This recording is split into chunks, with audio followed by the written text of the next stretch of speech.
ഗുരുതരമായ ക്യാൻസർ രോഗം ബാധിച്ച 64-കാരിയായ സ്ത്രീ മാർസിലിവ മെഡിസിറ്റിയിൽ നടത്തിയ ഹൈപെക് ശസ്ത്രക്രിയയിലൂടെ സുഖം പ്രാപിച്ചു. കോട്ടയം സ്വദേശിനിയായ സ്ത്രീയുടെ അണ്ഡാശയത്തിൽ മുഴ വളരുകയും വയറിൻ്റെ ഭിത്തിയിലേക്കും ക്യാൻസർ പടരുകയും ചെയ്തിരുന്നു.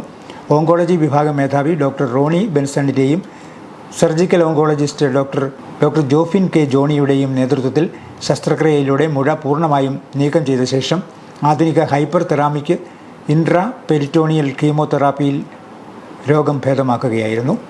പാർശ്വഫലങ്ങളില്ലാത്തതും ശരീരത്തിൻ്റെ മറ്റ് ഭാഗങ്ങൾ കീമോതെറാപ്പിക്ക് വിധേയമാകുന്നത് കുറയ്ക്കാൻ കഴിയുന്നതും ഹൈപെക് ചികിത്സയുടെ പ്രത്യേകതയാണ്. അണ്ഡാശയ ക്യാൻസറിന് പുറമെ വൻകുടലിലെ ക്യാൻസർ, ആമാശയ ക്യാൻസർ തുടങ്ങിയ രോഗങ്ങൾക്കും ഹൈപെക് ചികിത്സ ഉപയോഗിച്ചു വരുന്നു.